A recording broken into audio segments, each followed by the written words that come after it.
Fine student, तो ये हम लोग का सेकेंड एडिटोरियल होगा, करेक्ट। कल हम लोग फर्स्ट एडिटोरियल किए थे इस साल का, और ये हम लोग का सेकेंड एडिटोरियल है जिसमें हम लोग 4 to 7 कवर करने वाले हैं। देखो, जो पहला टॉपिक है, IMF का रिसेंट में मीटिंग हुआ है, करेक्ट। और जानते हो कि ये जो मीटिंग है बहुत ही नॉर्मल फिनोमेना है। ये मीटिंग एनुअल मीटिंग होता ही है अंडर आर्टिकल 4, और इसमें जितने भी मेंबर नेशंस हैं सब लोग बैठते हैं, और इसमें से क्या निकल के आया भारत के लिए तो हम लोग समझने का प्रयास करेंगे। प्योरली इकोनॉमिक्स, इसलिए मैंने कहा कि आई विल बी स्लो। समझ गए ना?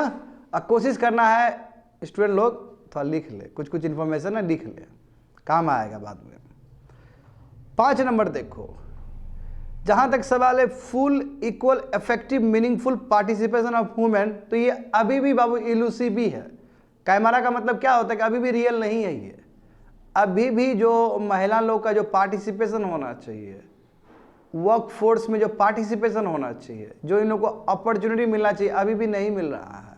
और जहाँ तक सवाल है इंडिया में, तो इंडिया में भी देखो पीरियडिक लेबर फोर्स सर्वे जो भी है उसके हिसाब से जानते हो कि महिलाओं को पार्टिसिपेशन तो स्ट्रांग है नहीं, और एग्रीकल्चर भी पूरी तरीके से फेमिनाइजेशन होते चला जा रहा है। नहीं, जो डिसेंट जो जॉब मिलना चाहिए महिलाओं को वो नहीं मिलता है। और G20 समिट में भी हमने देखा कि इंडिया सबसे पीछे है जहाँ तक सवाल है वुमेन एम्प्लॉयमेंट का, तो वुमेन का वर्कफोर्स पार्टिसिपेशन का बात है तो बहुत कम है, स्पेशली हमारे इंडिया में। और जितना डेवलपिंग कंट्री में होना चाहिए उसका जो एवरेज होना चाहिए वो भी नहीं है भारत में, तो इस चीज़ को समझेंगे हम लोग। 6ठा नंबर देखो, हाँ ये देखो एडाप्टेशन COP20। देखो COP28 अपने आप में बहुत ही अच्छा सबमिट रहा, नहीं लॉस एंड डैमेज फंड ऑपरेशनाइज हुआ है, वही लगभग $800 बिलियन का, और उसमें बहुत कुछ निकल के आया है। पहली बार फेजिंग आउट ऑफ या transitioning away from fossil fuel, ये फॉसल फ्यूल का भी शब्द दिया गया है, नहीं तो उस हिसाब देखेंगे तो बहुत ही अच्छा रहा है। और अब जो सवाल है एडाप्टेशन फंड का, जो जानते हो कि जो भी पैसा जाता है अधिकतर मिटिगेशन के लिए जाता है, तो सबसे बड़ा सवाल है कि ये एडाप्टेशन जो शब्द है ना, ये इतना बड़ा शब्द है स्टूडेंट, और उसको एसेस करना, इस पे इंडेक्स तैयार करना, इस पे मैट्रिक्स तैयार करना बहुत ही डिफिकल्ट है। अब किस कंट्री में कितना दिक्कत होगा क्लाइमेट चेंज की वजह से, इसका अनुमान लगाना बड़ा मुश्किल है।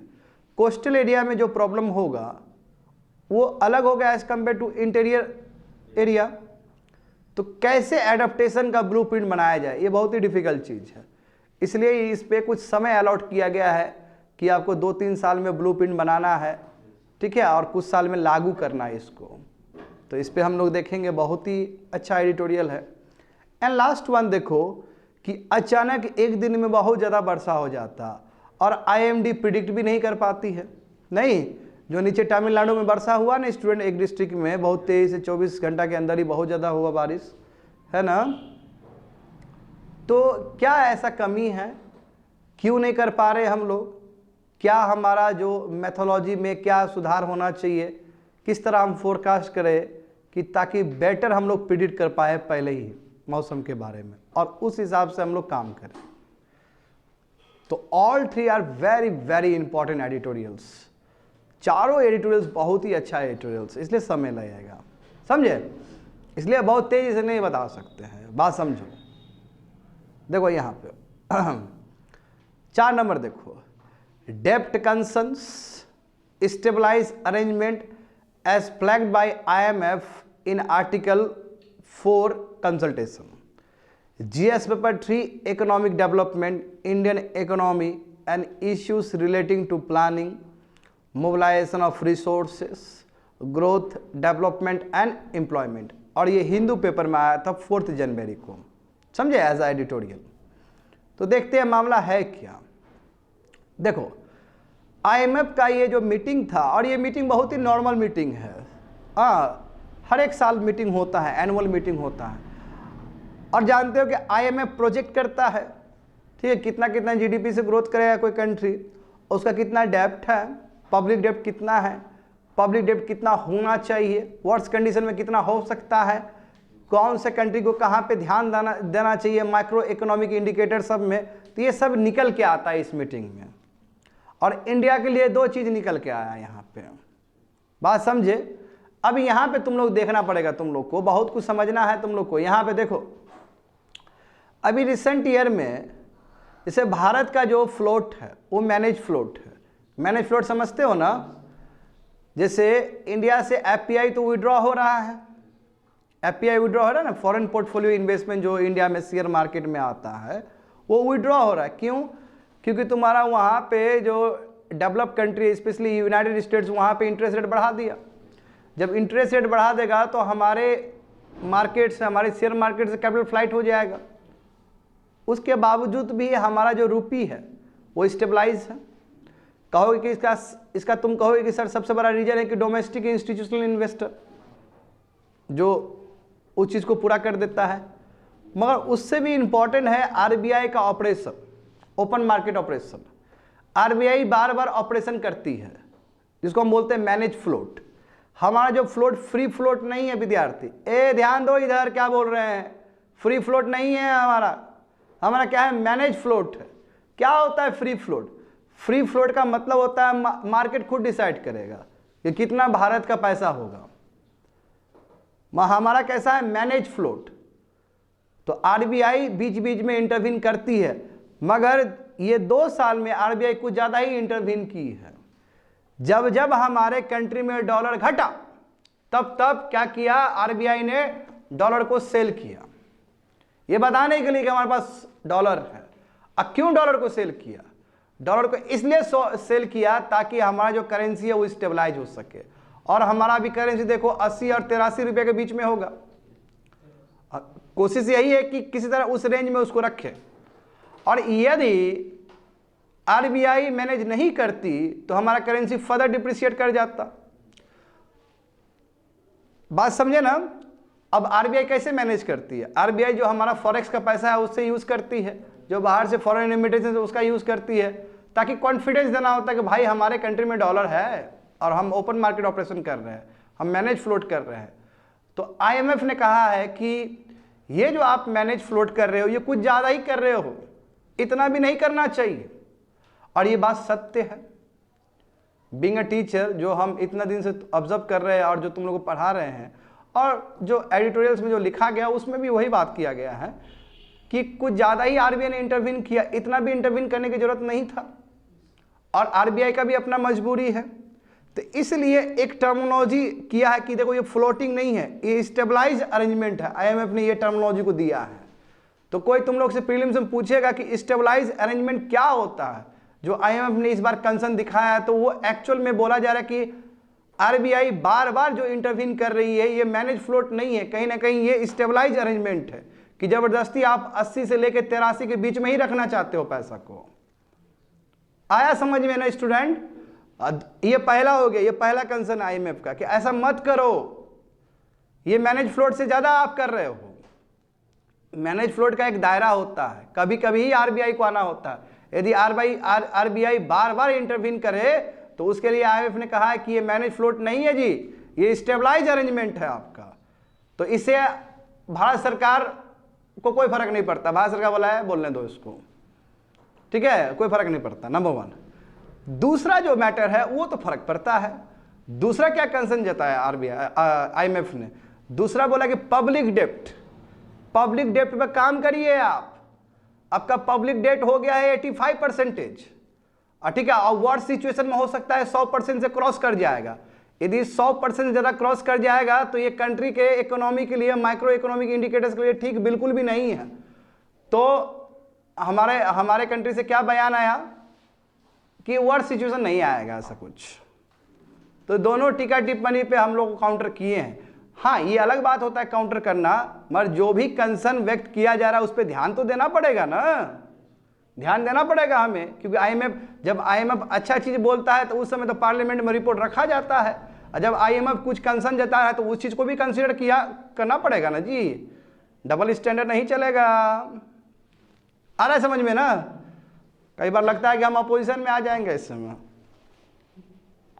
देखो यहाँ पे समझो, नहीं अपोजिशन का तो होना ही चाहिए। देखो बताओ। अब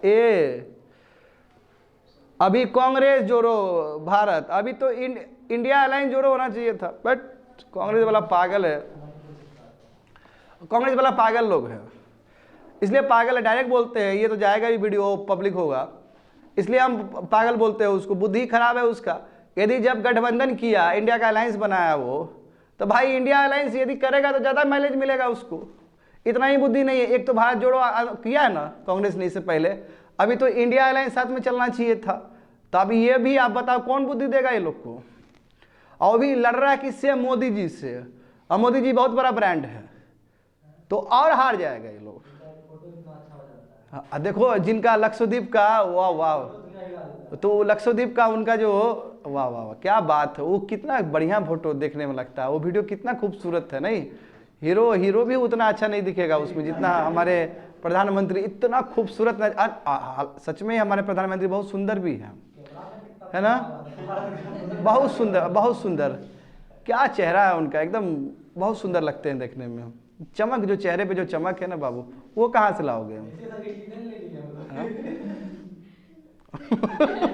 ये सब नहीं, आर्टिफिशियल इंटेलिजेंस का बात मत करो तुम यहाँ पे। देखो, 2 observation by the IMF sparked reactions from the government, समझ गए ना, यही 2 चीज है। मैं एक एक पढ़ के समझाता हूँ स्टूडेंट। अब इसमें कैसे लिखा गया, कैसे मैंने एक्सप्लेन किया, देखो 2 रिसेंट जो ऑब्जर्वेशन हुआ IMF की तरफ से, उसके वजह से स्ट्रॉन्ग रिएक्शन मिला है इंडियन गवर्नमेंट का। दोनों पे हमने बोला ना, पहला जो कंसर्न जताया कि ये जो long term sustainability of Indian debts ठीक नहीं है, जो आप 85% पब्लिक डेब्ट करके बैठे हुए ठीक नहीं है, आपको कम करना चाहिए। और आपके कंट्री में आपने FRBM एक्ट भी लाया था, आज इसके अंतर्गत आपने बोला था, और फिर NK सिंह कमेटी का भी रिकमेंडेशन था उसमें कि 60% आप पब्लिक डेब्ट कर दोगे, 40% सेंटर का और 20% स्टेट पुट टुगेदर, तो स्टेट का 20%, दोनों को जोड़ोगे 60%, और ये हम 2022 और 23 में करने वाले थे। और देखो कोविड से पहले हमारा जो पब्लिक डेब्ट था स्टूडेंट 67% था, इसको लिखते रहना है। कोविड से पहले कितना हमारा पब्लिक डेब्ट था? लगभग 67% था, मगर जो कोविड का जो साल आया वो पूरा समीकरण को बदल दिया। लगभग कोविड के टाइम में लगभग 90% चले गए थे हम लोग, वही 87-90% चले गए थे, और अभी जाके थोड़ा सा मैनेज करके फिर 85 में आए हैं। ठीक है, तो ये भी कंसर्न इसलिए बोला कि पब्लिक डेट ज़्यादा नहीं होना चाहिए। हाँ, जहाँ तक सवाल है चाइना का, जहाँ तक सवाल है US का, तो उसका पब्लिक डेट ज़्यादा है उन लोग का। हाँ, मैं उन लोग का फॉरेक्स भी तो बहुत ज़्यादा है, उसको बहुत पैसा है, उसका GDP भी तो बहुत बड़ा है। ये बात समझ गए पहला। दूसरा देखो, सेकंड क्या है कि इसने बोला कि इंडिया का जो एक्सचेंज रेट है उसको मैनेज फ्लोट नहीं कहा जाएगा, उसको फ्लोटिंग नहीं कहा जाएगा, उसको क्या कहा जाएगा? स्टेबलाइज अरेंजमेंट कहा जाएगा। ये मैंने टर्मिनोलॉजी को एक्सप्लेन कर दिया है, समझे। और ये जो एनुअल मीटिंग से निकला है, ये आर्टिकल 4 को इन्वोक करते हुए मीटिंग करता है, और जो भी मेंबर कंट्रीज है सब उसमें भागीदार रहते हैं, और वहां से मेंबर कंट्री के लिए वो कंसर्न जताता है कि देखो आप कंट्री में ये सब कर लो, ये प्रॉब्लम हो रहा है, समझे। हाँ, इसने एट द सेम टाइम ये भी बोला कि यस, इंडिया का जो इन्फ्लेशन मैनेजमेंट है ठीक है, इफेक्टिव है, और इंडिया का इकोनॉमिक ग्रोथ बहुत सही है, बैलेंस्ड है, यानी कि अभी इंडिया अच्छे से ग्रोथ करेगा, GDP अच्छे से ग्रोथ करेगा इंडिया का, ये एक्नॉलेज किया इसने। आगे देखो, concern about long term sustainability of India डेब्ट एक्सप्रेस बाय IMF, पहला इश्यू तो यही है कंसर्न, ठीक है ना। अब मैं इसको आराम से, मैं बोल रहा हूँ मैं आराम से लूंगा इसको, इसलिए लिखते भी रहो पॉइंट सबको। जैसे कि मैंने कहा स्टूडेंट तुम लोग को कि लेट से ऐसा भी हो सकता है कि जैसे इंडिया का जनरल डेब्ट है सेंटर और स्टेट का बहुत ही एडवर्स सर्कमस्टेंसेस में, एडवर्स सर्कमस्टेंसेस का मतलब क्या होता है नीचे डिफाइन किया गया है। लेट से अब पेरिस एग्रीमेंट में हमने मिटिगेशन टारगेट रखा ना कि इतना इतना कार्बन सिंक लगा देंगे, रिन्यूएबल एनर्जी पे काम करेंगे, बोले हैं ना रिन्यूएबल एनर्जी पे काम करेंगे, उसके लिए पैसा अधिक लगता है, पैसा अधिक लगेगा तो बहुत आपको कर्जा लेना पड़ेगा, कर्जा लोगे तो उतना ही पब्लिक डेट बढ़ेगा ना। वही fiscal deficit plus fiscal deficit बढ़ते बढ़ते पब्लिक डेट बनता है। फिस्कल डिफिसिट समझते हो ना, प्रत्येक साल जो कर्ज लिया आता है सरकार चलाने के लिए, एक्सपेंडिचर के लिए। हाँ, मगर यदि आप कर्ज ले रहे हो तो कैपिटल एक्सपेंडिचर करोगे तो ज़्यादा बेटर है, उससे इंफ्रास्ट्रक्चर क्रिएट होता है। और यदि आप कर्ज लेके रेवेन्यू एक्सपेंडिचर कर रहे हो तो वो अच्छी बात नहीं है किसी भी नेशन के लिए। यदि कर्ज भी ले रहे हो तो कैपिटल एक्सपेंडिचर होना चाहिए। बात समझ में आ रहा है ना। अभी यहाँ पे समझो, आखिर आईएमएफ ने क्यों एडवर्स सर्कमस्टेंसेस को ध्यान में रखते हुए 100% क्रॉस कर जाएगा पब्लिक डेट, ऐसा क्यों बोला है 2017, 27 और 28 तक? इसका सबसे बड़ा रीजन है कि इंडिया क्योंकि डेवलपिंग कंट्री है, इंडिया को अपना मिटिगेशन टारगेट पूरा करने के लिए बहुत सारा लोन लेना पड़ सकता है, समझे। इंडिया को क्लाइमेट स्ट्रेस से बचने के लिए, इंप्रूव करने के लिए बहुत सारा लोन लेना पड़ सकता है। इंडिया में बहुत तरह का डिजास्टर भी आ सकता है, जैसे फ्लड उलट दुनिया भर का आता है ना, उसमें बहुत सारा लोन लेके उसको ठीक करना पड़ सकता है, बात समझे। तो और देखो कार्बन प्राइसिंग का बात है, इस तरह का प्राइवेट इस तरह का और भी बहुत सारा चीज जहां पे फाइनेंशियल मैकेनिज्म का जरूरत हो सकता है। तो इसलिए एडवर्स कंडीशन में हो सकता है भारत में 2027 और 28 तक जो पब्लिक डेट 100% क्रॉस कर जाए। तो ये आईएमएफ ने एक अनुमान लगाया, क्योंकि आईएमएफ क्या करता है, एक ब्लूप्रिंट देता है आगे भविष्य का भी। तो हमारा जो निर्मला सीतारमण है फाइनेंस मिनिस्टर, उसने कहा कि नो, जो आईएमएफ का जो प्रोजेक्शन है ये वर्स्ट केस सिनेरियो के लिए, ऐसा नहीं होगा भारत में, डोंट वरी। तो ये भी रिफ्यूज कर दिया। मगर ये कि इसे एक बात तो पता चल रहा है ना तुमको कि वर्स्ट कंडीशंस में क्या क्या चीज हो सकता है। और पब्लिक देखो, पब्लिक डेट हमारा 85% हो चुका है विद्यार्थी, तो 85 हुआ है तो बहुत ज्यादा है वो, बात समझो ना। 85% आपका जीडीपी का पब्लिक डेट है, समझा करो क्या है इसका मतलब। 85% ऑफ जीडीपी कितना है आपका, 3.5 ट्रिलियन डॉलर का जीडीपी है, उसमें आपका 85% क्या है, कर्ज है, पब्लिक डेट है, बात समझो, समझ में आ रहा है ना।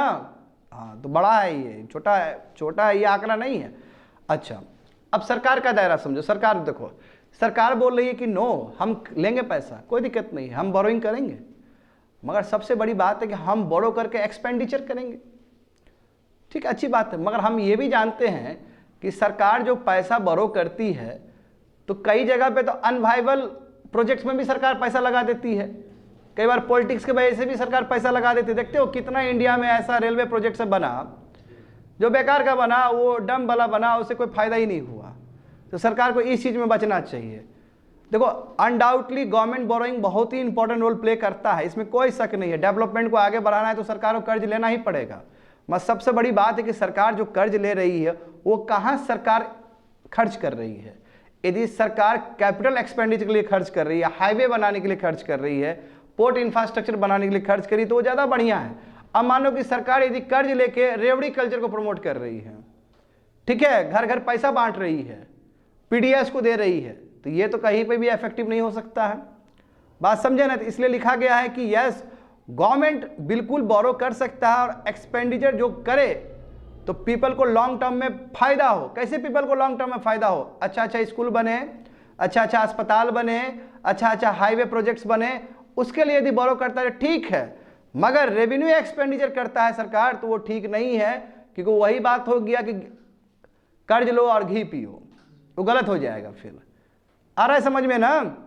हाउएवर कैन ऑल्सो एक्ट, वही बोल रहा है कि देखो कि कर्ज लेके, चलो ठीक है, कर्ज लेके आप डेवलपमेंट कर सकते हो, मगर वो ड्रैग भी हो सकता है डेवलपमेंट के नाम पे। जैसे एग्जांपल देखो यहाँ पे, अब जो वेट है डेप्ट का, यानी कि कर्ज जो बढ़ेगा तो वो डेवलपमेंट के लिए हिंडर भी हो सकता है, डेवलपमेंट के लिए प्रॉब्लम भी हो सकता है। क्यों? क्योंकि आप पूरा पैसा खर्च नहीं कर पा रहे, कैपिटल एक्सपेंडिचर आप लिमिटेड खर्च कर पा रहे हो। दूसरा क्या कि बोरोइंग कॉस्ट बढ़ रहा है। जैसे भारत में जो लोन लेना महंगा है ना, डेवलपिंग कंट्री में महंगा है, साउथ अफ्रीका में बहुत महंगा है, यूनाइटेड स्टेट्स में 2% 3% में तुमको ब्याज मिल जाता है, इंडिया में देखो 7 8 10% में मिलता है ब्याज। तो देखो rising borrowing cost, currency devaluation का होने का चांस, क्योंकि करेंसी डिवैल्यूएशन इसलिए हो जाएगा कि तुम ज़्यादा यदि बोरो करोगे स्टूडेंट तो करेंसी डिवैल्यू करने का भी चांस है, समझे। और स्लगिश ग्रोथ कम हो जाएगा तो असर पड़ेगा, समझ रहे हो ना। इसलिए यूनाइटेड नेशन ने क्या बोला, बढ़िया सुनना है एक एक शब्द को, कि जो कंट्री जो है, country are facing the impossible choice of, यानी कि जो कर्ज लिया है उसको चुका नहीं पा रहा है बहुत सारा कंट्री है। स्पेशली कोविड-19 के टाइम में जो कर्ज लिया कंट्रीज सब, वो अभी भी कर्ज के तले दबा हुआ है बहुत सारा कंट्रीज सब। और तुमको जान के हैरानी होगा, यूनाइटेड नेशंस का जो 2022 का जो फिगर है, लगभग 330 करोड़ आदमी, 330 करोड़ आदमी दुनिया में ऐसा है जो कि तुम्हारा इंटरेस्ट पेमेंट दे रहा है, कर्ज दे रहा है, मतलब वो इंटरेस्ट दे रहा है किस पे, हेल्थ और एजुकेशन पे। इतना कर्ज लिया है लोग सब, आ रहा है समझ में। 330 करोड़ आदमी पूरा दुनिया का, बड़ा अमाउंट है ना। यानी कि इंडिविजुअल लेवल पे भी देखोगे तो आदमी कर्ज के तले डूब रहा है, और दूसरी बात एज अ कंट्री भी देखोगे तो बहुत सारा कंट्री इतना ज्यादा कर्ज के नीचे चला आया कि वो अपना डेब्ट को सर्विस नहीं कर पा रहा, यानी कि डेब्ट को चुका नहीं पा रहा है। तो इसलिए आईएमएफ ने भारत के लिए भी एक कंसर्न व्यक्त किया है कि आप कोशिश करिए पब्लिक डेब्ट कम करने के लिए। मैं सरकार बोले कि नहीं, हम सरकार या फिर जो क्रिटिक्स जो है, जो नॉलेजेबल आदमी है, वो बोले कि नो बोरोइंग ठीक है। मैं सबसे बड़ी बात है कि वो बोरोइंग कैसा होना चाहिए, कैपिटल एक्सपेंडिचर के लिए होना चाहिए। देखो हम लोग भी तो घर में बोरो करते हैं, नहीं? मिडिल क्लास वाला लोग अपना घर बनाता है, पैसा कर्जा लेके बनाता है घर, कोई दिक्कत नहीं है, कर्ज लेगा फिर वो मकान लगा देगा किराए पे, आ गया फिर। हाँ, मिडिल फैमिली वाला लोग भी अपना बच्चे को एमबीबीएस कराने के लिए, बीटेक कराने के लिए लोन लेता है, तो फिर बन जाएगा बच्चा, फिर कमा रहा है, तो वो ठीक है। मगर यदि हम मिडिल क्लास वाला लोग पैसा ले रहा है, उसे जुआ खेल रहा है, पैसा ले रहा है उसे दारू पी रहा है, पैसा ले रहा है उसे उल्टा पुल्टा काम कर रहा है, वो तो अच्छा चीज नहीं हो सकता है। आ रहा है समझ में ना? तो बिल्कुल revenue expenditure no, capital expenditure पर ध्यान देना चाहिए। आया समझ में? सरकार भी तो उसी तरह आदमी तरह ही काम करती है। यहां पे देखो, अब इसमें बहुत सारा चीज स्पष्ट कर दिया गया है। अभी देखो टोटल वर्ल्ड का जीडीपी कितना है, लगभग 100 ट्रिलियन डॉलर। हाँ, 100 ट्रिलियन डॉलर है स्टूडेंट। तो यदि हम बात कर ले 2000 के बाद अभी तक, यानी कि ये 20-25 साल में स्टूडेंट जो जीडीपी जो बढ़ा है, बात समझे, वो जीडीपी तुम्हारा जो बढ़ा है, देखो यहाँ पे लिखा गया है, हाँ, जीडीपी तुम्हारा ट्रिपल हिसाब से बढ़ा है, 3 गुना टाइम बढ़ा है। 2000 में जो जीडीपी था वर्ल्ड का जीडीपी, और अभी जो जीडीपी है वो 3 गुना बढ़ा है। मगर जो पब्लिक डेब्ट है, ग्लोबल पब्लिक डेब्ट, वो 4 गुना बढ़ा है। अब देखो स्पष्ट हुआ बात। और 2022 में पब्लिक डेब्ट कितना है पूरा वर्ल्ड का? 92 ट्रिलियन डॉलर। अब पूरा जीडीपी कितना है? 100 ट्रिलियन डॉलर। तो कितना हुआ ग्लोबल पब्लिक डेब्ट? 92%। अब जीडीपी आ रहा है समझ में तुम लोग को? यानी कि पूरा दुनिया का कितना डेब्ट बढ़ा है? 92 ट्रिलियन डॉलर। अब पूरा जीडीपी कितना है? 100 ट्रिलियन डॉलर। 2000 से लेके अभी तक जीडीपी में कितना बढ़ोतरी हुआ? 3 टाइम्स। अब पब्लिक डेट में कितना बढ़ोतरी हुआ as a whole world? 4 times. तो स्पष्ट बात है, कर्जा ज्यादा बढ़ रहा है। बात समझे? अब देखो उसमें भी देखो एक एक टर्मिनोलॉजी को समझना है। अब देखो जहां तक सवाल है डेवलप कंट्री और डेवलपिंग कंट्री का शेयर का, बच्चे लोग बढ़िया समझो। तो डेवलपिंग कंट्री यहां से 30% तुम्हारा कर्ज लिया है, इसका मतलब डेवलप कंट्री ज्यादा लिया है। यही रीजन है कि मैं क्या बोल रहा हूं, जापान, ये यूनाइटेड स्टेट्स का ज्यादा कर्ज है, पब्लिक डेब्ट है। मगर देखो यहां पे कुछ है, बात है यहां पे, यानी कि 100% कर्ज लिया, यानी कि 92 ट्रिलियन डॉलर है ना। 100% छोड़ दो, 92 ट्रिलियन डॉलर तुम्हारा एस्टिमेट दिया ही गया। 92 ट्रिलियन डॉलर है, तो उसमें 30% केवल डेवलपिंग कंट्री लिया है और 70% डेवलप कंट्री, यूएसए वाला, यूके वाला सब। अब बढ़िया समझो, मगर फिर भी ज्यादा जो बोझ है वो डेवलपिंग कंट्रीज के ऊपर है। बोलोगे क्यों? क्योंकि हमारा जो इंटरेस्ट रेट है ज्यादा है, क्योंकि डेवलपिंग कंट्री का इंटरेस्ट रेट ज्यादा है और डेवलप कंट्री का इंटरेस्ट रेट कम है। तो बोझ कहां पड़ता है ज्यादा? डेवलपिंग कंट्री पे। और डेवलपिंग कंट्री में भी देखो चाइना, इंडिया और ब्राजील जो 70% तुम्हारा लिया है। बात समझ गए ना? 92% में 30%, और 30% के अंदर 70% जो है वो किसका है? मात्र 3 ये डेवलपिंग कंट्री है, चाइना, इंडिया, ब्राजील, जो ब्रिक्स का मेंबर है। आ रहा है समझ में ना बाबू? ऐसा तो नहीं ना कुछ समझ में नहीं आया? हाँ, आराम समझो, बहुत प्यार से बता रहे हैं। देखो इसका मतलब क्या हुआ कि जो पब्लिक डेब्ट है वो ज्यादा डेवलपिंग कंट्री में इंक्रीज हो रहा है as compared to develop country. समझ गए ना? और दूसरी बात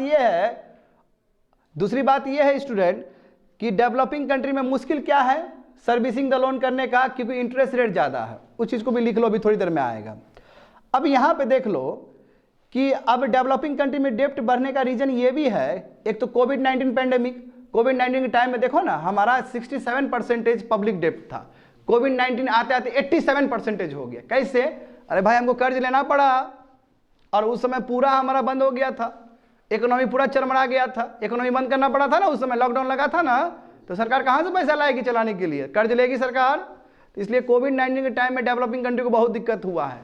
वही कॉस्ट ऑफ लिविंग क्राइसिस हो गया और क्लाइमेट चेंज, पाकिस्तान में फ्लड आ जा रहा है, कितना नुकसान हो जा रहा है, कहीं पे कुछ भी हो रहा है, तो उसके लिए डेवलपिंग कंट्री को दिक्कत हो रहा है। और यही कारण है कि डेवलपिंग कंट्री का जो पब्लिक डेब्ट है रिसेंट 10 ईयर्स में बहुत ज़्यादा बढ़ा है।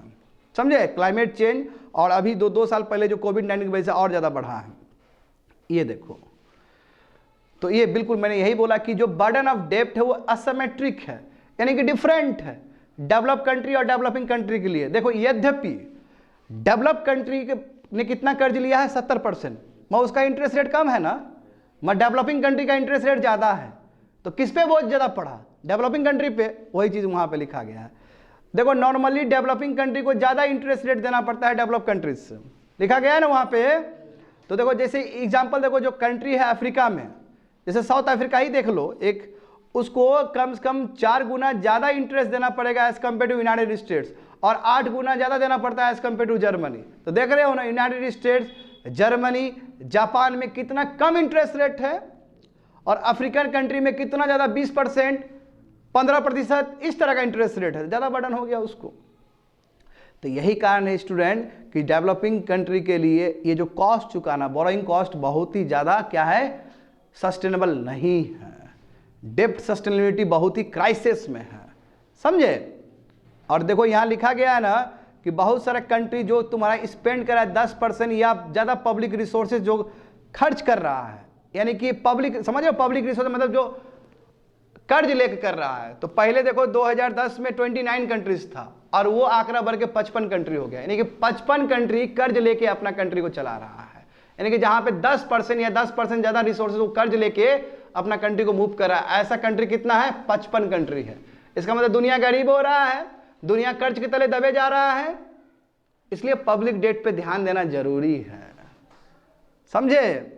तो आईएमएफ का देखो बोला गया ना कि आईएमएफ का जो वर्स्ट जो केस सिनेरियो भारत के लिए दिया गया है वो डेवलपिंग कंट्री के कॉन्टेक्स्ट में दिया गया है, और इंडिया भी एक डेवलपिंग कंट्री में आता है, इंडिया भी फास्टेस्ट डेवलपिंग कंट्री में आता है। इसलिए इंडिया को बुरा नहीं मानना चाहिए, वो ओवरऑल करके दिया गया है। जो वर्ल्ड का जो सिचुएशन उस हिसाब से वो आकलन करा कि भारत में भी सिचुएशन खराब हो सकता है। अब यहां पे देखो एफआरबीएम एक्ट, बिल्कुल मैं बता चुका हूं इसके बारे में तुम लोग को। देखो एफआरबीएम एक्ट जानते हो, एफआरबीएम में क्या है कि लगाम है कि आपको इतना इतना ही खर्च करना पड़ेगा। देखो भारत बहुत अच्छे दिशा में चल रहा था, ठीक है। एफआरबीएम एक्ट बहुत पहले आया है, समझे, मनमोहन जी के टाइम का ही है चीज़ है ये, जब एमजी नरेगा आया था तो उसी समय का ही है भी। अब यहाँ पे देखो इसमें क्या था कि फिस्कल डिफिसिट को कम करने का बात था, और कम करते करते करते 3% लाने का बात था। मोदी जी लगभग ला दिए थे, 3.2% पे ला दिए थे, मगर अचानक क्या हुआ, यानी कि फिस्कल डिफिसिट 3% तक लाना। बढ़िया देखो बच्चे लोग, 3% तक फिस्कल डिफिसिट लाना और प्लस पब्लिक डेब्ट को 60% तक लाने का बात था। कब, 2022 और 23 में। और इसके लिए 2018 में अमेंडमेंट भी किया गया था, और उस समय एनके सिंह कमेटी के अंतर्गत, ठीक है, एक कमेटी बनाया गया था, और ये यूपीएससी का क्वेश्चन भी है, ठीक है। इसलिए मुझे याद है, हम लोग पढ़े थे उस समय, हम लोग स्टूडेंट हुआ करते थे, बहुत मजा आता था उस समय। एनके सिंह रिकमेंडेशन मतलब पूरा हवा बना हुआ था, मगर वो सब क्लैश कर गया। क्यों, कोविड के वजह से। कोविड आया अचानक 87%, 90% हो गया पब्लिक डेब्ट। मगर कोविड से जस्ट पहले देखोगे ना तो बहुत नजदीक थे हम लोग एनके सिंह कमेटी के रिकमेंडेशन से, 67% था हमारा। अचानक क्या हुआ, बढ़ गया, और अभी हमारे पास कोई ब्लूप्रिंट नहीं है कि कितना % आने वाले समय में होगा। अब बस रेवेन्यू डिफिसिट पर हम बात किए, रेवेन्यू एक्सपेंडिचर बात की, वो हम कम कर देंगे। मगर पब्लिक डेब्ट कितना, पब्लिक डेब्ट हमें 60% तक बहुत जल्दी करना होगा, अदरवाइज अनसस्टेनेबल हो जाएगा डेब्ट हमारा। समझ पा रहे हो ना। तो यहाँ पे देखो सेंट्रल गवर्नमेंट का जो डेब्ट रहा है विद्यार्थी, हाँ अभी का मैं बोल रहा हूँ, मार्च 2023 का मैं बात कर रहा हूँ, ये रिसेंट ईयर का कितना है 57%, स्टेट का कितना 28%, दोनों को जोड़ो बच्चा लोग कितना हुआ 85%, समझे 85% हो जाएगा डेब्ट।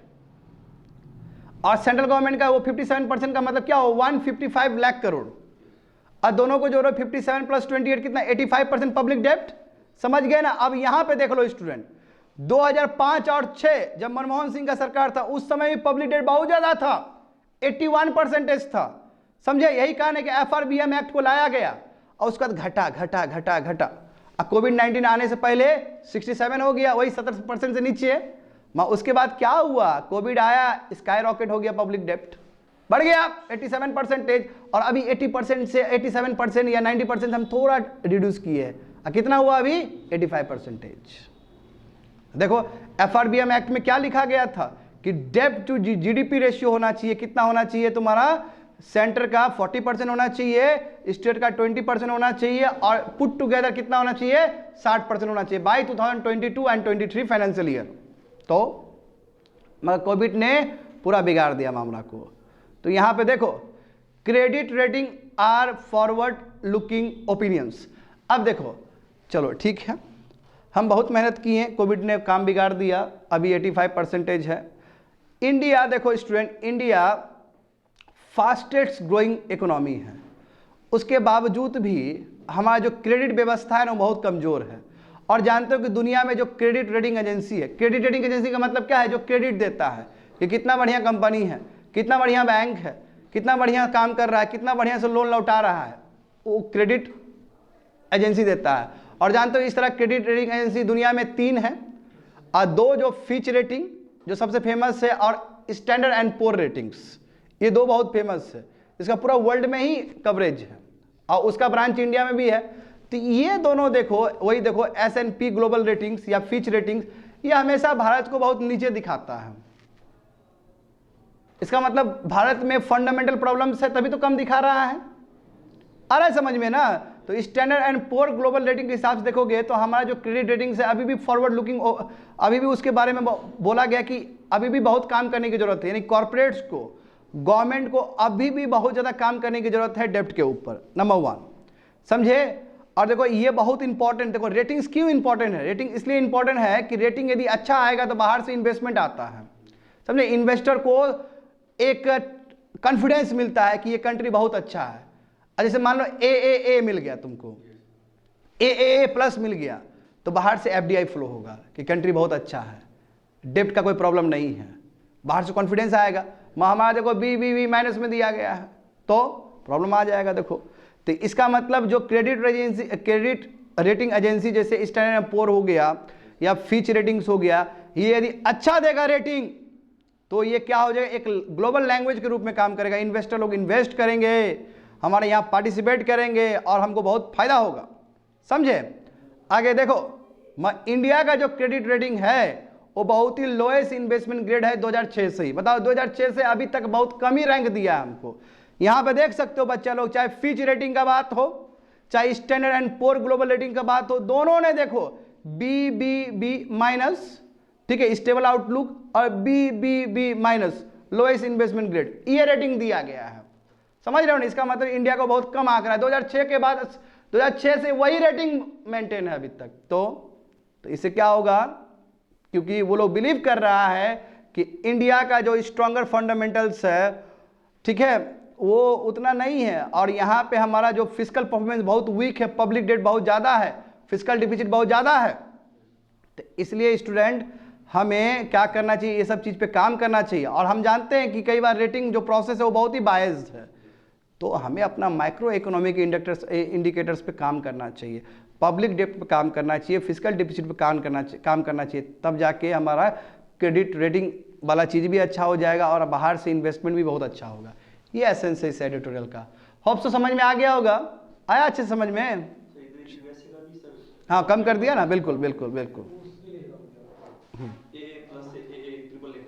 हाँ जो विंटर फंडिंग जो हुआ था, देखो यहाँ पे देखो बच्चे लोग 5 नंबर देखो, यहाँ से तो उड़ाएंगे पकड़ के। देखो full equal effective meaningful participation of women still a camera, मतलब स्टिल ए रियलिटी, अभी भी मुश्किल है, अभी महिलाओं को उतना अपॉर्चुनिटी नहीं मिल रहा है, पूरा पार्टिसिपेशन नहीं मिल रहा है। कैसे, तो अब देखेंगे इंडियन कॉन्टेक्स्ट में। GS पेपर 1 इंडियन सोसाइटी डाल दो, इंडियन सोसाइटी में जाके ये role of women and human organisation, population and associated issues, poverty and developmental issues, urbanisation, their problems and their remedies. समझ गए थे ना, समझ गए ना। 27 दिसंबर को हिंदू पेपर में आया था, मामला समझो है क्या।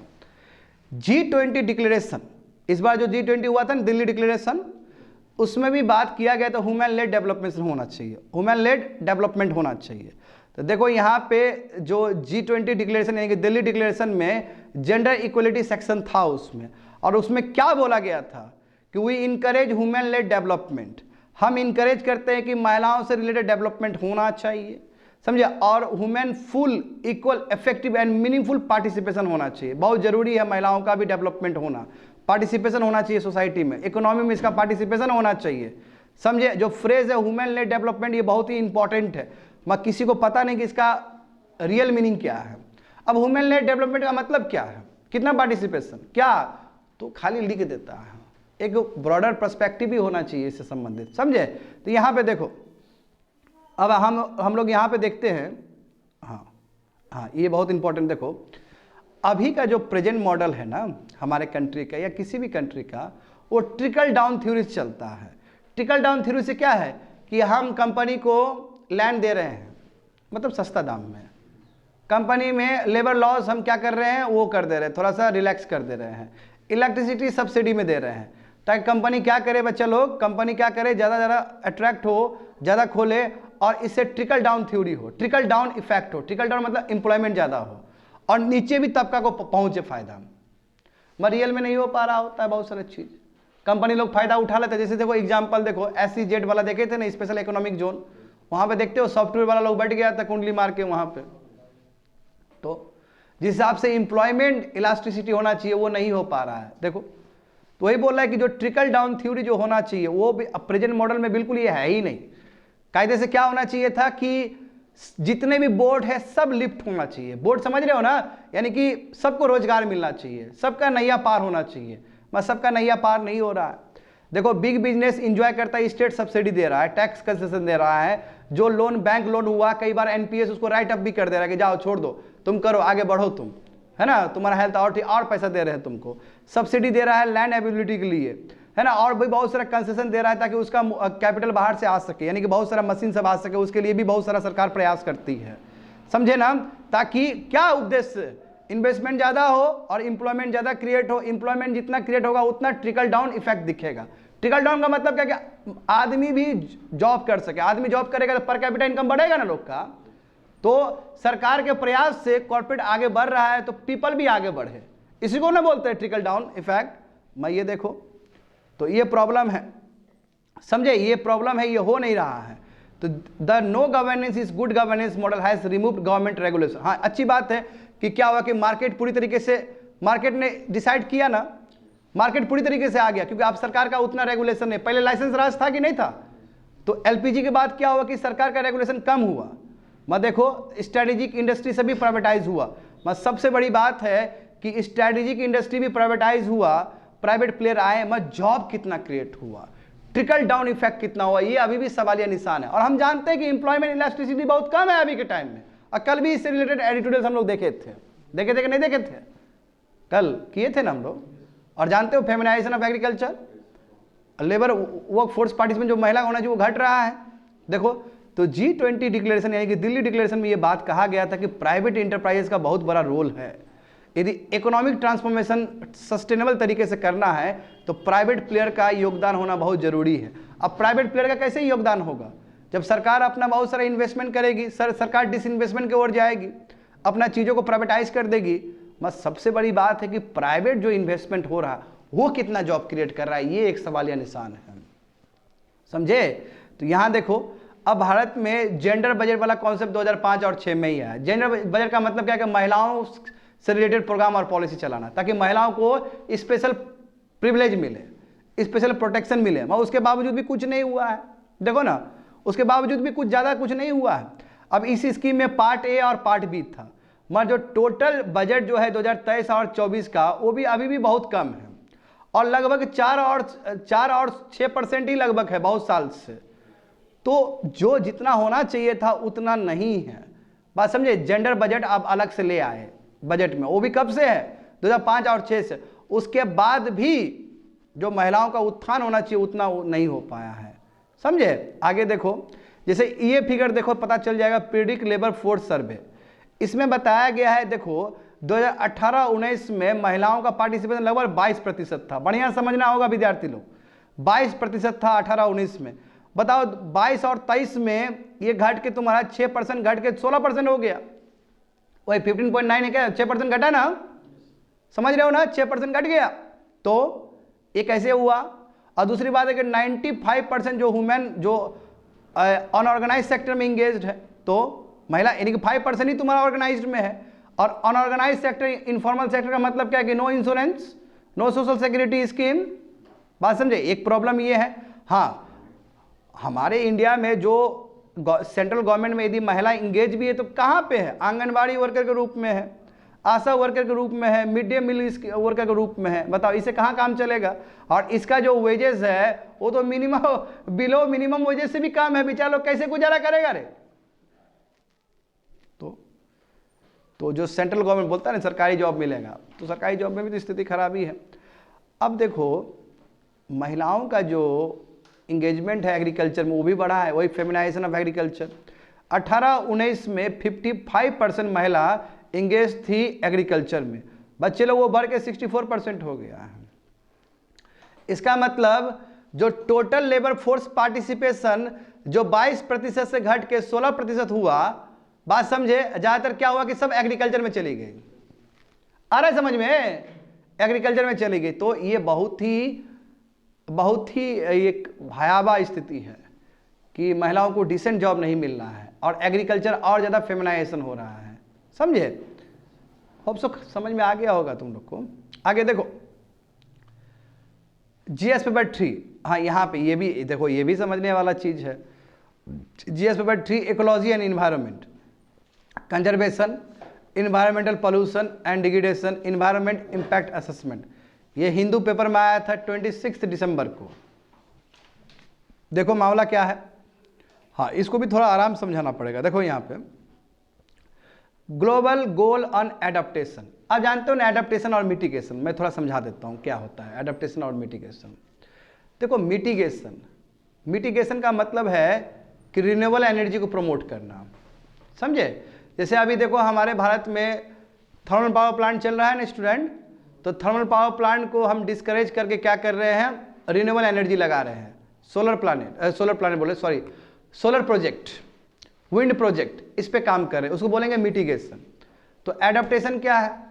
एडाप्टेशन का मतलब है कि हमको इतना अच्छा इंफ्रास्ट्रक्चर बनाना है जिसकी वजह से जो क्लाइमेट जो चेंज हो रहा है उससे वो लड़ सके, या फिर जो ह्यूमन को लॉस हुआ, जो प्रॉपर्टी को लॉस हुआ, उसका कितना कंपनसेशन होना चाहिए। जैसे पाकिस्तान में बाढ़ आया ना तो बहुत ज़्यादा नुकसान हुआ, ऐसा क्या चीज़ करते कि उतना नुकसान नहीं होता? तो इसके लिए एडाप्टेशन, इसको क्या बोलते हैं? एडाप्टेशन। और ज़्यादातर जो ग्रीन क्लाइमेट फंड से जो पैसा जा रहा है वो मिटिगेशन के लिए जा रहा है। लगभग 80 to 85%, ऐसा ही कुछ आंकड़ा होगा, 80 to 85% कहाँ पे जा रहा है? मिटिगेशन के लिए जा रहा है। मिटिगेशन का मतलब क्या है? रिन्यूएबल एनर्जी को प्रमोट करने के लिए जा रहा है, मगर एडाप्टेशन के लिए जा नहीं रहा है। तो देखो बोलना आसान होता है कि एडाप्टेशन के लिए नहीं जा रहा है, तो प्रॉब्लम क्या है? क्यों नहीं जा रहा है? विषय ये भी तो होना चाहिए हम लोग का। देखो एडाप्टेशन का मैट्रिक्स ढूंढना बहुत मुश्किल है। अब तुम खुद देखो, अब तमिलनाडु का जो कोस्टल जोन में है वहाँ एक दिन में बारिश होकर पूरा काम बिगाड़ दिया, मगर जो झारखंड का इंटीरियर लैंड वहाँ तो कोई फर्क नहीं पड़ा वैसा। तो क्लाइमेट चेंज का जो असर है हर एक जगह अलग अलग है। तो पहले तो कंट्री को काम करना होगा कि कहाँ पे क्या क्या असर हो रहा है क्लाइमेट चेंज के वजह से, और उसके हिसाब से कि यूनिफॉर्म इवेल्युएट करना होगा डेटा सब। तो बहुत टीडियस टास्क है ना ये, और हर कंट्री का एडाप्टेशन का फंड या एडाप्टेशन का जो मेथड है वो डिफरेंट होगा, और एक कंट्री का जो मेथड होगा वो तो दूसरा कंट्री सहमत ना करे, ये भी हो सकता है। तो इस पर तो डिबेट हो जाएगा। फिर यही एक रीजन है कि कोई इंटरनेशनल मैट्रिक्स नहीं है एडाप्टेशन के लिए, और यही कारण है कि एडाप्टेशन में फंड नहीं जाता ज़्यादा। इसको बहुत अच्छे से रखा गया है। तो COP28, देखो COP28 इसलिए भी याद रखा जाएगा स्टूडेंट कि COP28 में ये बोला गया है कि कुछ साल लगाओ और कुछ साल लगा के एडाप्टेशन का मैट्रिक्स तैयार करो, और जितने भी लोग सब है, जितने भी सरकार है, जितने भी कंट्री है, सब क्या करे? एडाप्टेशन पे काम करे, स्ट्रेटजी बनाए, पॉलिसी बनाए, और फिर मिले और फिर बात करें उस पर। तो मैं कहूँगा कि ये बहुत ही अच्छा पहल है COP28 का, और COP28 जाना जाएगा बहुत सारा चीज़ के लिए। समझे? देखो यहाँ पे जो मेन टारगेट है global goal on adaptation GGA, जिसमें सभी पार्टीज टू द पेरिस वाला होगा, जितने भी लोग सब हैं, समझे ना? कि कैसे, देखो अब क्या है एडाप्टेशन का, इसमें समझो क्लाइमेट चेंज का जो इम्पैक्ट हो रहा है, असेसमेंट की क्लाइमेट हजार्ड से क्या हो सकता है, रिस्क, वल्नरेबिलिटी, समझे। तो उससे रिलेटेड तुम्हारा 2030 तक सभी कंट्री को बनाना है नेशनल एडाप्टेशन प्लान, समझ गए ना। उस तरह का उसको पॉलिसी प्रोसेस बनाना है, प्लानिंग प्रोसेस सब करना है उसको 2030 तक। अब यहां समझो 2027 तक क्या करना है, सभी पार्टीज को, जितने भी पेरिस एग्रीमेंट में जो भी शामिल है, हमारी इंडिया भी शामिल है, बहुत सारा कंट्री शामिल है इसमें, UNFCCC फ्रेमवर्क के अंदर बहुत सारा कंट्री है कि नहीं है स्टूडेंट। तो देखो 2030 तक हमको नेशनल एडाप्टेशन प्रोग्राम बना लेना है। 2027 तक क्या करना है, सबको multi hazard early warning system पे काम करना है, क्लाइमेट इंफॉर्मेशन सर्विस पे काम करना है, समझे। इंफॉर्मेशन सर्विस जो क्लाइमेट रिलेटेड उस पे काम करना है, ताकि 2027 तक ये काम होगा तो ये वाला जो डेटा है वो तुम्हारा 2030 तक जाते जाते एक तुम्हारा प्रोग्राम के रूप ले ले। सिंपल बात है, यानी कि बहुत सारा कंट्री को काम करने की जरूरत है, डेटा निकालने की जरूरत है, कौन सा कोस्टल एरियाज में कितना क्लाइमेट हजार्ड हो सकता है, वो सब इंफॉर्मेशन जुटाने की जरूरत है 27 तक, और 27 से फिर वो प्रोग्राम बनाने की जरूरत है एडाप्टेशन का, और 30 तक बन के तैयार होना चाहिए। आ रहा है समझ में? आगे देखो, the mood question is whether it will advance adaptation. जो सबसे बड़ा सवाल है, क्या यदि ऐसा होता है तो क्या एडाप्टेशन पे काम होगा, क्योंकि अभी तक तो पूरा दुनिया में एडाप्टेशन पे तो कोई काम ही नहीं हुआ है, क्योंकि जो भी काम हो रहा है मिटिगेशन के लिए काम हो रहा है, और मिटिगेशन बहुत आसान है स्टूडेंट। क्यों? देखो मिटिगेशन का परिभाषा कितना आसान है कि इतना थर्मल पावर प्लांट से कोयला रिलीज हो रहा था, कार्बन डाइऑक्साइड रिलीज हो रहा था, अब क्या किए हम, रिन्यूएबल एनर्जी लगाए और इतना घट गया।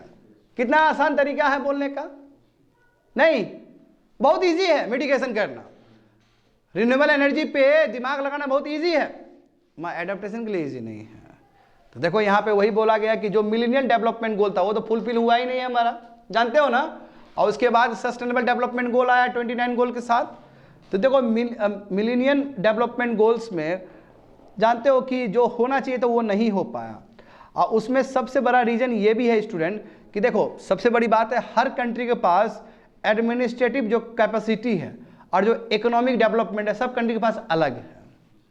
जैसे देखो हमारा भारत में इलेक्शन कमीशन ऑफ इंडिया का बहुत ज़्यादा ही अच्छा छवि है कि इतना बड़ा इलेक्शन करवा लेता है। बांग्लादेश गया कि नहीं गया हमारा इलेक्शन कमीशन का, वो आदमी लोग 2 आदमी गया था ना, बिल्कुल शेख हसीना जीत गई। मैं बोल रहा हूँ क्रेडिबिलिटी पे बोल रहा हूँ। तो सब कंट्री का एडमिनिस्ट्रेटिव जो कैपेबिलिटी वो डिफरेंट है, और इकोनॉमिक ट्रांसफॉर्मेशन भी डिफरेंट है। हमारा इंडिया जो है फास्टेस्ट ग्रोइंग इकोनॉमी है, तो ये अलग है, समझे। तो ये भी आइडेंटिफाइड करना होगा और उस हिसाब से काम करना पड़ेगा, समझे ना। तो बोला गया है कि पार्टी से उम्मीद किया जा रहा है कि वो नेशनल एडाप्टेशन प्लान, पॉलिसी और स्ट्रेटजी 2030 तक वो तैयार करके रखे और इम्प्लीमेंट करे उस चीज़ को, और 2027 तक जो भी डेटा वगैरह है सबको वो कलेक्ट करे। तो it is not very simple. देखो ये इतना सिंपल नहीं है, वही तो मैं बोल रहा हूँ, इतना सिंपल नहीं कि एडाप्टेशन पे बन जाएगा, क्योंकि सबसे बड़ा मुश्किल वही है कि देखो mitigation of green house gas बहुत ईजी है, मगर क्लाइमेट एडाप्टेशन तुम्हारा उसका कोई यूनिवर्सल मैट्रिक नहीं है, लिखा गया ना, कोई इंटरनेशनल मैट्रिक नहीं है कि सब जगह काम आए, क्योंकि अलग अलग कंट्री का अलग अलग रिस्क होगा स्टूडेंट। तो इसलिए 2 साल दिया गया कि 2 इयर्स के अंदर आप कोशिश करो कि कितना आप किए हो सब पे काम करो आप अच्छे से, समझे ना। हाँ आगे देखो, however the adaptation finance gap is widening. अभी भी एडाप्टेशन के लिए जो फाइनेंस, देखो ग्रीन क्लाइमेट फंड से भी जो एडाप्टेशन के लिए आना चाहिए तो वो तो नहीं आ रहा है, और सबसे बड़ा कारण क्या है कि एडाप्टेशन के लिए कोई यूनिवर्सल मैट्रिक नहीं है। हाँ जो भी पैसा जा रहा है किसके लिए आ रहा है, सब तुम्हारा मिटिगेशन के लिए आ रहा है। देखो लिखा गया है, तो COP28 में ये बात कहा गया कि जो तुम्हारा एडाप्टेशन जो टारगेट है और जो अमाउंट जो फाइनेंस किया जा रहा है दोनों में बहुत बड़ा गैप है। COP26 में जो बात रखा गया था वही ग्लासगो, COP26 मतलब ग्लासगो, उसके बाद इजिप्ट और अभी दुबई। तो COP26 में बोला गया था कि एडाप्टेशन फाइनेंस 2019 के कंपेयर में 2025 तक डबल हो जाना चाहिए, और ये सेम बात COP28 में भी रखा गया। अच्छी बात है, रिकॉग्नाइज किया गया उसको। देखो ना, जब इजिप्ट में लॉस एंड डैमेज फंड बना तो उसको ऑपरेशनलाइज किया गया ना, तो COP28 में बहुत कुछ ऐसा हुआ है विद्यार्थी, समझे। जो COP26 में जो कहा गया था कि 2019 के लेवल के हिसाब से 2025 में डबल कर देना चाहिए, क्या चीज़ के लिए, एडाप्टेशन के लिए, उसका जो फाइनेंस के लिए, और इस बार वही चीज़ को फिर से रखा गया है, समझे। और इसमें क्या बोला गया है कि उसके लिए कम से कम 71 बिलियन पर ईयर देना पड़ेगा फ्रॉम नाउ टू, यानी कि 2030 तक प्रत्येक साल 71 बिलियन डॉलर देना पड़ेगा, एस्टिमेट करके बताया गया है। हाँ, हम जानते हैं कि जहाँ तक सवाल है मिटिगेशन और एडाप्टेशन का, तो अभी भी बहुत कम है, अभी भी 83 बिलियन डॉलर 2020 में दिया गया। इसमें 83 बिलियन डॉलर में 80 से लेकर 85% तो खाली मिटिगेशन के लिए दिया गया, तो ये प्रॉब्लम है, समझ गए ना। तो इसलिए हर कंट्री को बहुत जल्दी, बहुत तेजी से तैयारी करना चाहिए, किस पे, एडाप्टेशन पॉलिसी पे, समझ गए ना, तब आसान हो जाएगा, तब समझ गए, मिटिगेशन के साथ एडाप्टेशन पे भी काम हो पाएगा। चलो आगे बढ़ते हैं स्टूडेंट। 7 नंबर देखो, comprehensive strategy to tackle extreme rainfall event is the need of the hour. हमारे पास जो फोरकास्ट का जो व्यवस्था है वो कंप्रिहेंसिव होना चाहिए। हम तो इस बार फोरकास्ट ही नहीं कर पाए, इस बार का जो रेनफॉल जो 24 घंटा के अंदर बहुत ज़्यादा हो गया तमिलनाडु का एक डिस्ट्रिक्ट में, वो प्रिडिक्ट ही नहीं कर पाए, तो इसलिए हमारा तौर तरीका में बदलाव होना चाहिए। GS paper 3 ecology and environment disaster management Hindu paper में आया था 24 दिसंबर को। देखो मामला क्या है, देखो 4 डिस्ट्रिक्ट जो है तुम्हारा तमिलनाडु का, वहाँ पे 50 सेंटीमीटर ज़्यादा रेनफॉल हो गया, समझे। और स्पेशली देखोगे कयालापट्टिनम जो तुम्हारा है, जो तूतीकुड़ी डिस्ट्रिक्ट है तुम्हारा, वहाँ तो 95 सेंटीमीटर रेनफॉल हुआ जस्ट 24 घंटा के अंदर। 95 सेंटीमीटर स्टूडेंट बहुत ज़्यादा होता है, समझे, बहुत ज़्यादा होता है 24 घंटा के अंदर। तो इस तरह का जो अनप्रेसिडेंटेड हैवी रेनफॉल हुआ 18 दिसंबर को, ये कहीं ना कहीं तुम्हारा वही ईस्टर्ली वेव और तुम्हारा जो साइक्लोनिक सर्कुलेशन है उससे रिलेटेड है, इसलिए बहुत ज़्यादा बारिश हो गया, बात समझे।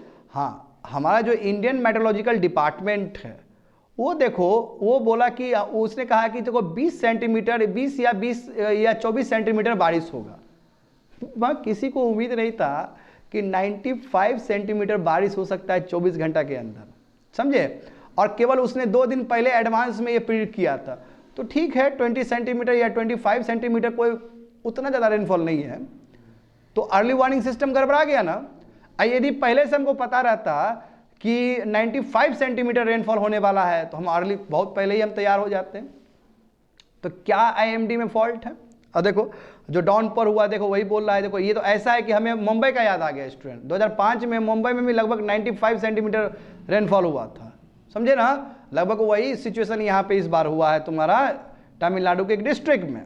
देखो हाँ, 4 डिस्ट्रिक्ट में 50 सेंटीमीटर ज़्यादा रेनफॉल, एक पर्टिकुलर डिस्ट्रिक्ट में कितना है, 95 सेंटीमीटर है। अब यहाँ पे देखो है मामला है क्या, क्यों गड़बड़ा जाते हैं हम लोग, ऐसा क्या हमारे पास सिस्टम है, तो क्यों हमारे पास वो गड़बड़ डेटा आ गया। तो अभी का जो मॉडल है स्टूडेंट, इस मॉडल को बोलते हैं न्यूमेरिकल वेदर प्रिडिक्शन मॉडल, जहाँ पे हम नंबर से काम कर रहे होते हैं।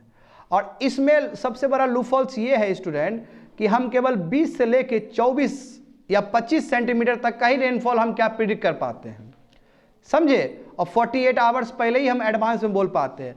मगर सबसे बड़ी बात है कि यदि रेनफॉल 50 सेंटीमीटर से ज़्यादा हो, यदि रेनफॉल 80 सेंटीमीटर हो, तब उसको प्रिडिक्ट नहीं कर पाएगा ये मॉडल। कौन सा model? Numerical weather prediction model, समझ गए ना।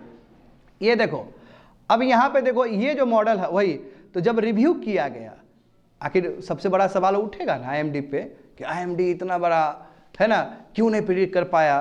तो जब रिव्यू हुआ इस पे, तो उसने भी कहा कि देखिए ऐसा है कि इसको तो कोई प्रिडिक्ट नहीं कर पाएगा, ये तो बहुत खतरनाक है। नो मॉडल, कोई भी मॉडल नहीं है धरती का जो प्रिडिक्ट कर पाए इतना हैवी रेनफॉल को, तो हम कैसे करते। इसका मतलब बहुत जटिल टास्क है 95 सेंटीमीटर का जो रेनफॉल को प्रिडिक्ट करना। तो आईएमडी का जो रिव्यू होता है ना बाबू, रिव्यू फिर से बैठक हुआ तो बोला कि कोई मॉडल नहीं कर सकता है। देखो इसलिए ये मॉडल केवल तुम्हारा वो 20 और 25 सेंटीमीटर का रेनफॉल तक ही कर पाता है। हाँ, तो यहाँ से निकल के आया कि क्या करें आखिर। तो देखो एक हमारे पास है एक मॉडल, प्रोबेबिलिस्टिक मॉडल। हाँ, इसी को बोलते हैं एसेंबल मॉडल्स भी कहते हैं, ठीक है ना, एसेंबल मॉडल्स कहते हैं। थर्ड पे देखोगे इस मॉडल में होता क्या है स्टूडेंट, 30 से लेके 40 जो फोरकास्ट है, ठीक है, एक साथ किया, यानी कि बहुत सारा तुम्हारा लार्ज नंबर ऑफ फोरकास्ट को जनरेट किया जाता है और उसके आधार पे एक एवरेज निकाला जाता है, समझे, यानी कि प्रोबेबिलिटी होने का चांस कितना है। और ये जो मॉडल है वो ज़्यादा बेटर मॉडल है। ये मॉडल को डेवलप किसने किया था? IITM Indian institute of tropical metrology जो पुणे में है, ठीक है। ये असेंबल मॉडल किया था। इसमें क्या है कि हम क्या करते हैं 30 से लेकर 40 फोरकास्ट को, समझे ना, एक उसका एवरेज निकालते हैं और उसके हिसाब से हम करते हैं। और देखो इसमें तुम्हारा हाई यदि रेनफॉल हो तो उसको हम बेटर तरीके से हम प्रिडिक्ट कर पाएंगे, बात समझे ना। और 3 दिन एडवांस में भी कर पाएंगे, 3 डेज पहले, वो 2 डेज पहले किया था ना, हम 3 डेज पहले कर पाएंगे। आगे देखो, तो वी शुड स्विच, इसलिए हमें असेंबल फोरकास्ट पे हमें स्विच करना चाहिए। बात समझे स्टूडेंट। देखो ये बोला गया कि हाँ यदि हम असेंबल मॉडल्स पे हम स्विच कर पाएंगे तो इससे बेटर प्रिपरेशन होगा, अर्ली वार्निंग सिस्टम हम ज़्यादा अच्छे से कर पाएंगे। और जानते हो IPCC मॉडल ने भी कहा है कि एक्सट्रीम प्रेसिपिटेशन होना ये बहुत नॉर्मल चीज़ है, जितना वर्ल्ड तपते जाएगा। देखो ग्लोबल वार्मिंग पहले करने से अभी ग्लोबल बॉइलिंग का बात हो रहा है। जब ग्लोबल बॉइलिंग होगा तो जाहिर सी बात है इस तरह का एक्सट्रीम कंडीशन आपको नज़र आएंगे, एक्सट्रीम प्रेसिपिटेशन आपको नज़र आएंगे, तो आपका मॉडल बहुत अच्छा होना चाहिए, समझे। आगे देखो नीड ऑफ द आवर क्या है, तो नीड ऑफ द आवर यही है, केवल असेंबल मॉडल बनाने से नहीं होगा, वो तो चलो ठीक है, असेंबल मॉडल्स को हम एक्सेप्ट कर ले। एट द सेम टाइम हमें क्या करना चाहिए, हमें अर्ली वार्निंग सिस्टम को बहुत ही रोबस्ट करना चाहिए, समझे।